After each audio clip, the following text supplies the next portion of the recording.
Muy buenos días a todos, ¿cómo están? Hola Carolina, hola Tatis, hola Irving, ¿cómo estás? Buenos días. Hola Irma, hola Germán de Buenos- nuevo. Hola Mario, ¿cómo estás? Buenos días. Hola, buenos Bueno, días a todos. ¿estás listo con la lectura? Nuestro invitado de hoy es Mario. Sí, Entonces, sí, estoy listo. vamos a continuar con la lectura. Ahora estamos en el norte de Canadá, en Nueva Escocia. Listo. Ok. Bueno, no estoy seguro si empiezo desde donde dice al despertar a la mañana Sí, siguiente, pero ajá, creo que sí, ¿cierto? sí, Ya, listo, listo. perfecto. Entonces inicio. Al despertar a la mañana siguiente, estaba totalmente aturdido. Me quedé tumbado en la cama durante varios minutos intentando averiguar dónde estaba. El aroma a café y a canela se coló volando por la puerta de la habitación. Entonces lo recordé. Cabo Bretón. Cuando entré a la cocina, Angus y Mary estaban afanándose con el desayuno. Por favor, sírvete café, dijo Mary. Las tortitas ya están casi listas. Son de manzana. Perdón un momento. Ya. Había tazas de cerámica pintadas de azul junto a la cafetera. Tomé una y me serví. El café era aromático y fuerte, justo lo que necesitaba. Era una de las cosas que había echado en falta durante mi estancia en el hotel de Barcelona y en la pensión de Kioto, el cálido aroma a desayuno impregnando la casa. Justo cuando Mari colocó una bandeja con una montaña de tortitas en el centro de la mesa, sonó el teléfono. Angus contestó y frunció el ceño casi al mismo tiempo. ¿Cuántos? Vale, ¿tienes otras lesiones? ¿Seguro? ¿Está bien? Ponle una bolsa de hielo en la boca y me reuniré contigo en la consulta dentro de media hora. Angus colgó el teléfono y se volvió hacia Mary. Connor Ashton se ha caído de la bici y se ha roto los dos dientes. Luego se volvió hacia mí. Lo siento, Jonathan, es una emergencia, tengo que salir corriendo. Le dije que lo entendía perfectamente, aunque no llegó a oírme porque salió disparado por la puerta. Mientras Mary y yo oíamos cómo se alejaba a todo correr con la ranchera por el camino de grava, ella me servía un par de tortitas.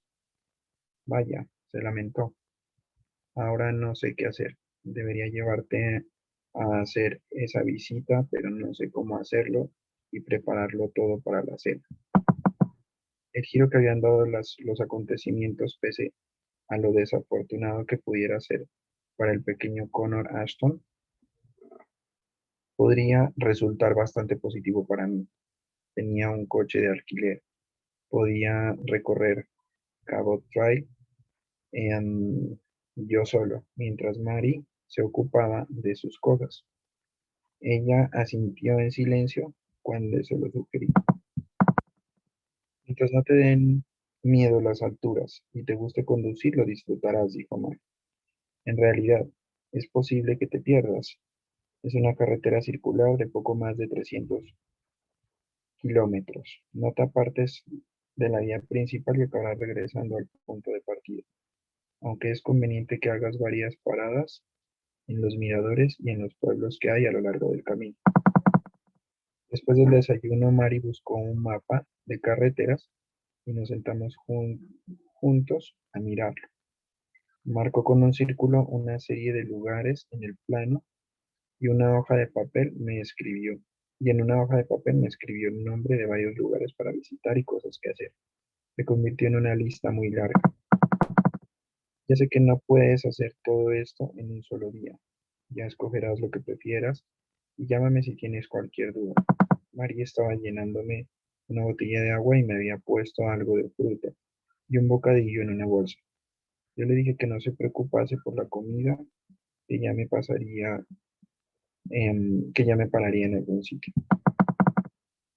Bueno, pero en cuanto llegues a las tierras altas, conducirás durante un buen rato sin encontrar nada por el camino ni sitios. dónde comer. No es obligatorio que te lo comas, es solo por si acaso. Era todavía muy temprano cuando crucé el valle Margarse. Mari me había sugerido que recorriera Cabot Trail en el sentido de las agujas del reloj para viajar por el carril interior al ir ascendiendo y descendiendo por las montañas. En ese momento, colinas de un verde intenso me flanqueaban por ambos lados. Había conducido durante 20 minutos y solo me había cruzado con un par de coches. Un halcón se lanzó en picado a la carretera y con el rabillo del ojo percibí también algún que otro movimiento furtivo entre los árboles. Quizá no fuera más que una ardilla o un pájaro, pero se me ocurrió que podía cruzarme con un zorro o un ciervo. Empecé a pensar en la nota de Julián sobre las influencias en las personas y también en la decisión de Mari sobre las personas que quería conservar en su vida. Las historias me habían traído a la memoria a algunas amistades que me hubiera gustado recuperar. Mm, También me habría gustado ver más a menudo a mi hermana Kira y a mi madre, sobre todo a Kira, que era quien sacaba lo mejor de mí. Era como si su presencia recordase cómo debía ser alguien para convertirse en digno hermano mayor del que pudiera tomar ejemplo la hermana pequeña.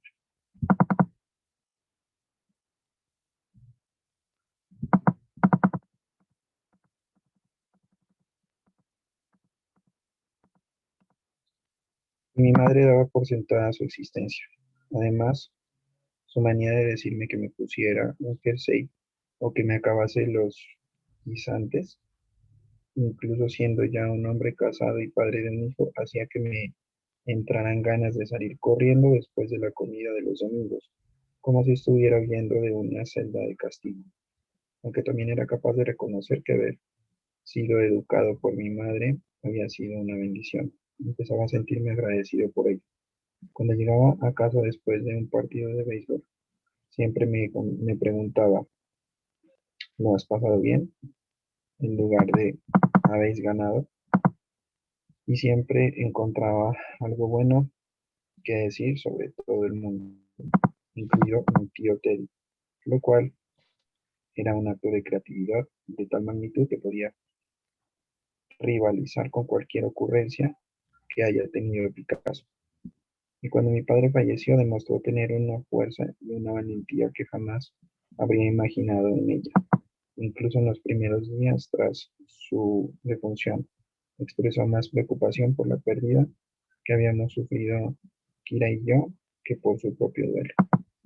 Su influencia era sin duda una de las que debía recuperar.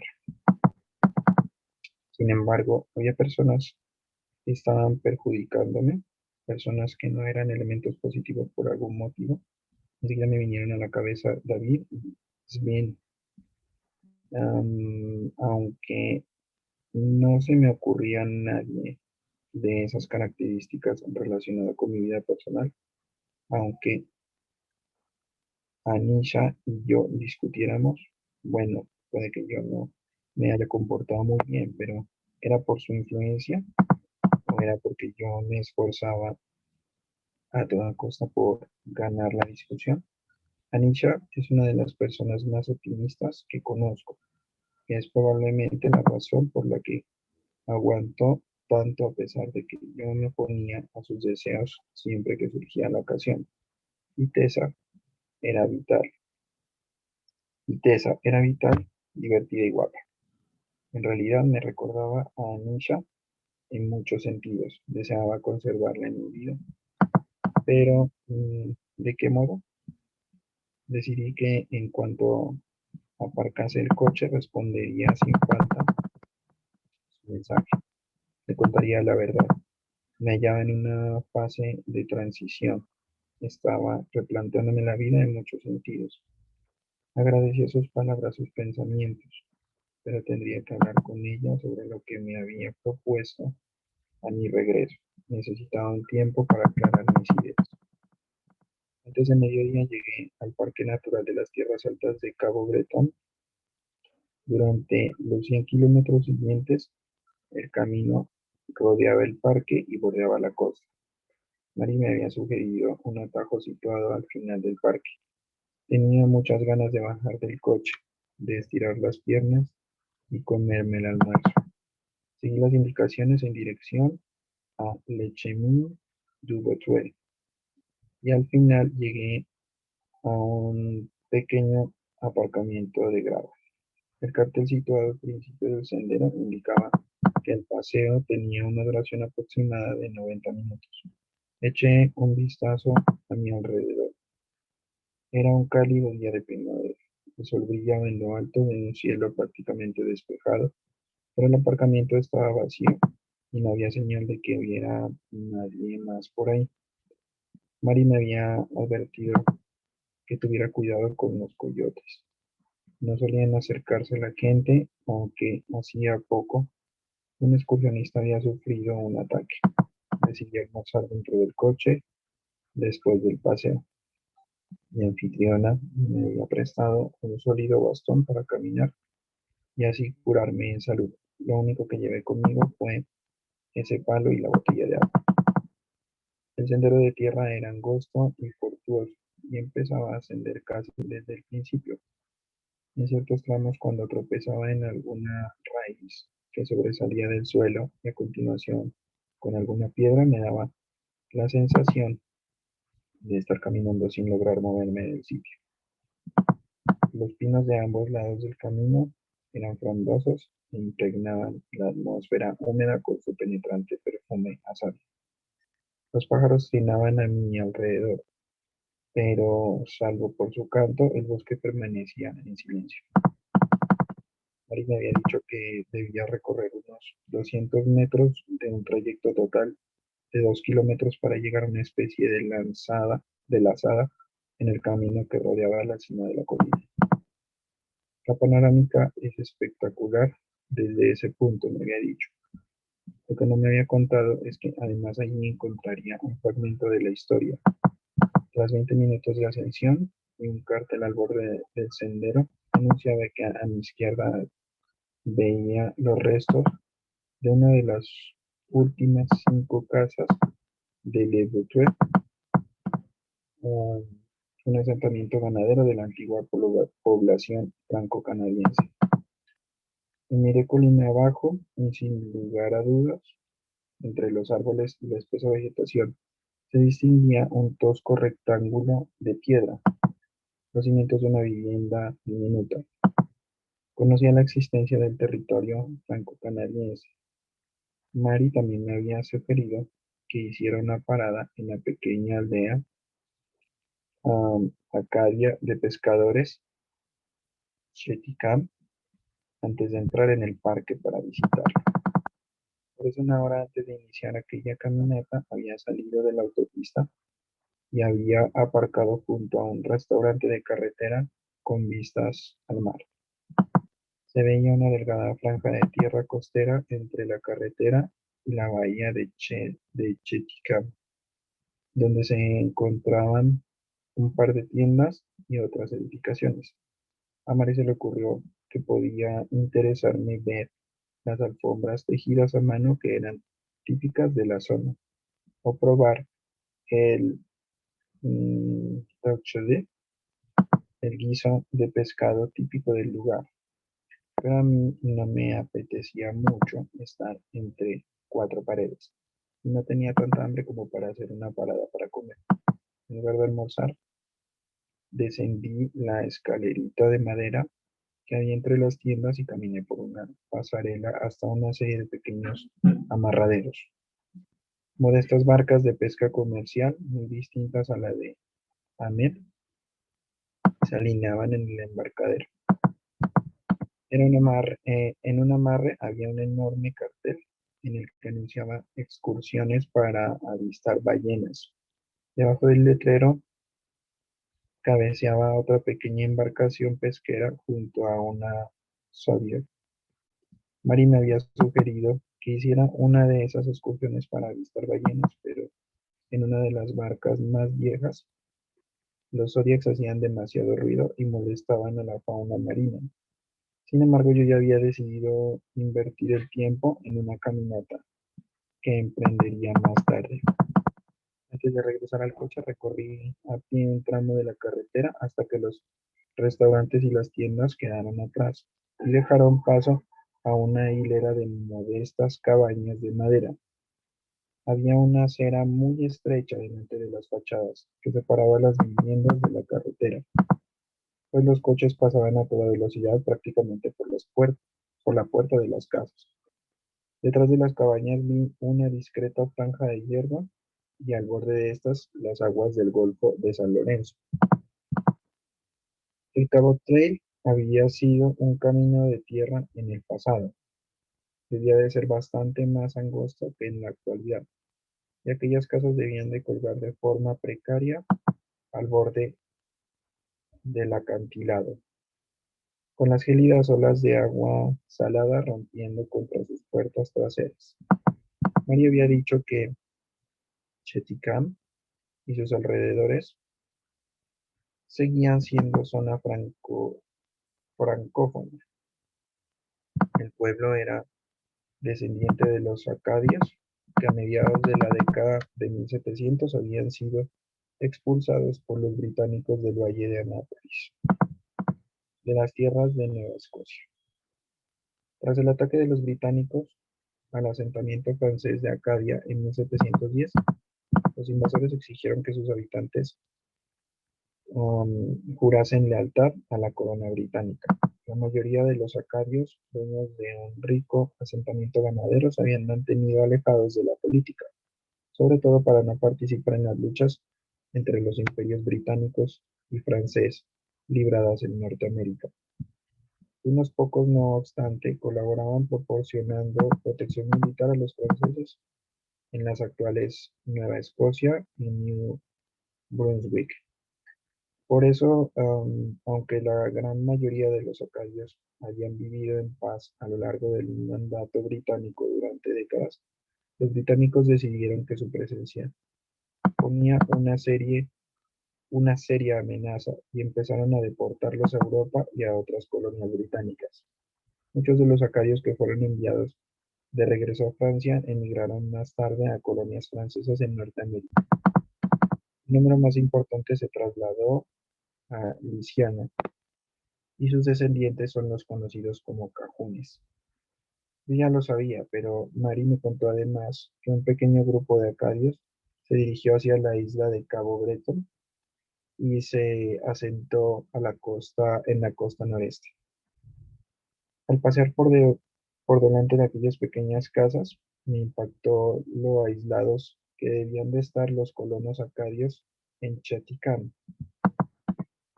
Seguramente no eran más, seguramente no eran más que un par de centenares de almas cuya existencia pendía sobre el mar y las existencias pedregosas de esa isla montañosa.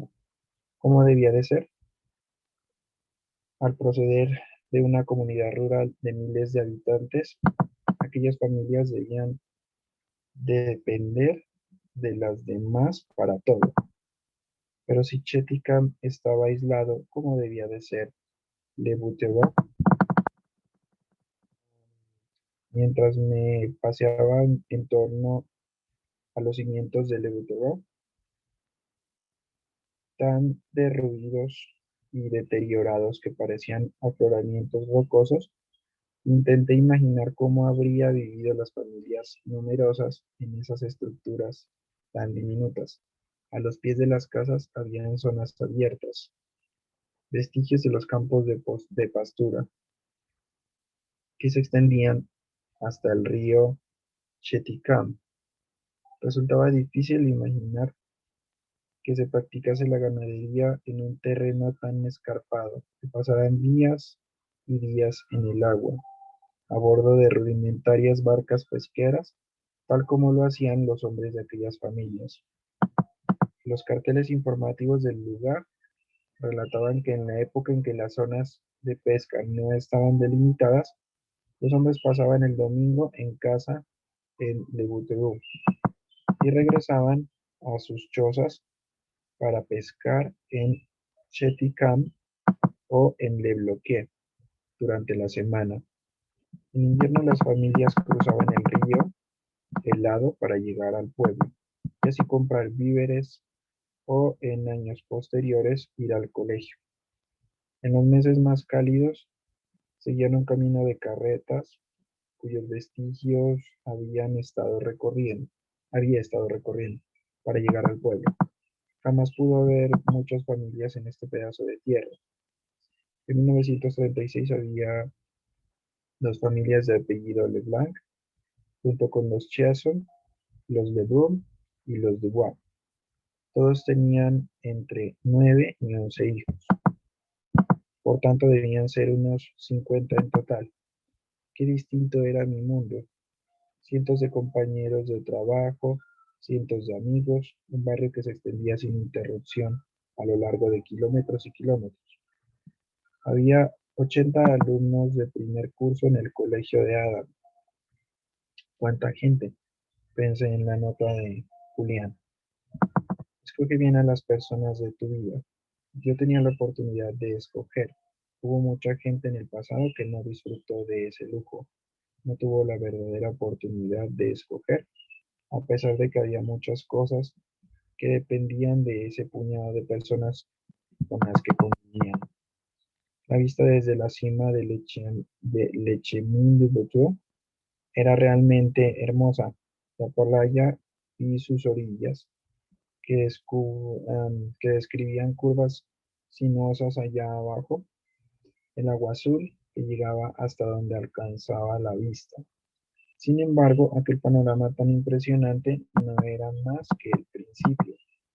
Una hora después, mientras ascendía en dirección a las tierras altas en mi coche de alquiler, las curvas cerradas, las las bajadas pronunciadas y las angustiosas subidas me hicieron pensar en cómo se las habrían arreglado sin un moderno vehículo de 6 cilindros para moverse por ese territorio. No cabía ninguna duda de la razón por la que aquella zona había permanecido tan poco poblada. Me detuve en varios miradores. Oteé el océano o eché la vista hacia atrás para contemplar las colinas teñidas de un verde intenso. Pasé junto al Museo de la Ballena en Pleasant Bay y tomé nota del lugar mentalmente para poder regresar con Adam. Me paré echar un vistazo a la casa de verano de Alexander Graham Bell, cerca de la localidad de Ingonish Center. Me quedé sentado durante largo tiempo en la cala de Great Crow, contemplando cómo rompía el oleaje en la orilla de guijarros. Ya era última hora de la tarde cuando aparqué en el camino de la entrada de la casa de Mary Young. Y Ancos. Mario, Sí, sí. listo. Dejemos Ah, hasta bueno. allí. Muchas gracias. ¿Qué te pareció la lectura? Pues muy chévere. Lo que pasa es que, pues a mí lo que me impresiona es la manera como este libro nos hace viajar, o por lo menos eso es lo que yo siento. Cada vez que leemos una parte del libro, me siento en el lugar, porque pues lo describe muy bien y habla como tan detalladamente de ciertas cosas que te transporta. Pues algo que me llamó la atención fue que pues siempre tenemos que ver como lo positivo a pesar de las cosas negativas, ¿no? Porque pues en este caso, a pesar que había un plan de viaje en compañía, pues al personaje le tocó irse prácticamente solo, pero él lo asumió de buena manera, lo vio positivo y fue a su ritmo y lo disfrutó. Entonces, pues yo creo que eso aplica para cualquier cosa o para cualquier situación en la vida, que muchas veces nos complicamos, queremos que las cosas sean como estaban planeadas, pero a veces no importa. Lo importante es disfrutar el momento y ser positivos, sin importar lo que esté sucediendo. Entonces, pues la vida es de momentos y cada momento tiene que ser especial y bien aprovechado. Sí, Pues eso es lo que totalmente. pienso. Sí, A mí me impactó la parte en la que dice, bueno, el talismán de esta parte del libro sí, habla sobre, escoger a las personas con las que nos rodeamos, ¿verdad? sí, sí, Y también. y me llamó la atención de que dice que en ese lugar habían muy pocas personas, entonces Ujú, es como difícil elegir a alguien, o sea, elegir a o escoger a esas personas que con las de las cuales queremos rodearnos. ujú. Sí, Creo bien que raro, porque serían pues muy pocas. eso no se da en nuestro entorno. O sea, Claro. nosotros sí podemos darnos el lujo de escoger, pero en la zona como la describe el libro, pues realmente pues es como un espacio muy difícil, ¿no? Entonces, las personas prácticamente tienen que adaptarse a lo que venga, a lo que encuentren. Sí, ¿sabes? Hay un libro en el que leí que decía que, había una persona que se imaginaba que tenía conferencias con personas, digamos, como Albert Einstein, como Steve Jobs, y él en la Ujú, noche imaginaba que tenía como encuentros con ellos, ¿sí? Y que hablaba con ellos así como sí, tal. Y entonces, él decía que cada uno de ellos era como una especie de consejero de él mismo. O sea, él imaginaba que estas personas le respondían. ¿Tú crees que ya. esas personas que él se imaginaba que le respondían y que él, pues, había conocido, em, podrían ser parte de ese entorno de decir, estas son las personas con las que de pronto estoy, digamos, no sé, conviviendo de alguna forma o no sé, o dejándome influenciar de alguna forma? Pues, o sea, si él lograba hacer eso es porque estaba conectado con esas personas. Pues Ujú, realmente sí tenía de alguna manera un apego por alguna característica de cada persona que la admiraba. Yo ujú. creo que sí son como parte de su vida, al punto de llegar a imaginarse que está con ellos sin estar. Sí, ¿y tú estás de Ujú. acuerdo como esa con esa parte de que sí escoger a esas personas que de pronto, sean parte de tu vida para que sean como una influencia o para que sean parte de eso que tú quieres lograr en tu vida? Sí, lo que pasa es que digamos que depende del entorno en el que uno esté, uno sí puede escoger a las personas con las que quiere compartir. Porque, por ejemplo, en el trabajo no puedes porque que pues te toca compartir con quien haga parte de la empresa. Pero ya en la vida personal, ahí sí que puedes escoger. Puedes escoger tus amigos, puedes escoger tu pareja, puedes hasta escoger tus vecinos, porque si no te sientes bien donde vives, te puedes cambiar. Entonces también ya como que en ese momento depende de ti cómo quieres que tu vida sea, de qué personas quisieras que esté tu vida rodeada. ¿Y cómo Entonces sí. lo maneja? Oh, perdón, ¿sigue? Ujú. No, ya terminé. ¿Y Gracias. cómo lo manejarías con tu familia? Con mi familia, pues bueno, la verdad es que con mi familia nos la llevamos muy bien. Entonces, digamos que con mi familia más cercana no tengo nada que escoger. Todos nos aceptamos y nos la llevamos muy bien. Ya con familia que no es la familia directa, sí hay algunas cosas que uno, pues como que no le gusta de otras personas y entonces, digamos que haces filtros, por así llamarlo. Pero pues esos filtros en mi caso, pues es simplemente pues no compartir, ¿no? Con las personas que pienso que de alguna manera pueden ser una influencia negativa en mi vida. Y eso yo lo evito mucho últimamente. Yo evito las personas negativas y las personas quejosas. Las personas que se la pasan quejando no van conmigo. Entonces, bueno, no sé, pues eso lo he aplicado y pues de alguna manera ha sido positivo, ¿no? Porque últimamente me siento bien. Ya, Porque cuando estás rodeado de personas negativas, incluso esa energía negativa y todos esos problemas que cada vez que los ves se la pasan contándote, pues terminas de alguna manera cargándolos. Y pues no debe ser así. O sea, sí, cada quien tiene sus problemas y cada quien debe tener su manera de solucionarlos. No, no quiero decir que no puedas escuchar a alguien, ¿no? Y de pronto ayudarle a pensar cómo resolver algo, pero pues si ya es una persona que todo el tiempo se está quejando y te cogió como de pañito de lágrimas, pues grave. Entonces yo evito esas personas. Y creo que de alguna manera me ha ido mejor. listo. Bueno, muchas Ujú. gracias. Esta fue Listo. la lectura de hoy. Fue un poco más, Bueno, la mayor parte de la lectura fue como más descriptiva. No sé si alguien más quiera comentar algo de lo que se leyó. Em, me dio frío, la verdad, la lectura. Sí, es sí, extraño cómo la mente puede llegar como hasta ese punto. Y sí. bueno, muchas gracias, Mario, por la lectura. Muchas No, gracias gracias a a ti. todos.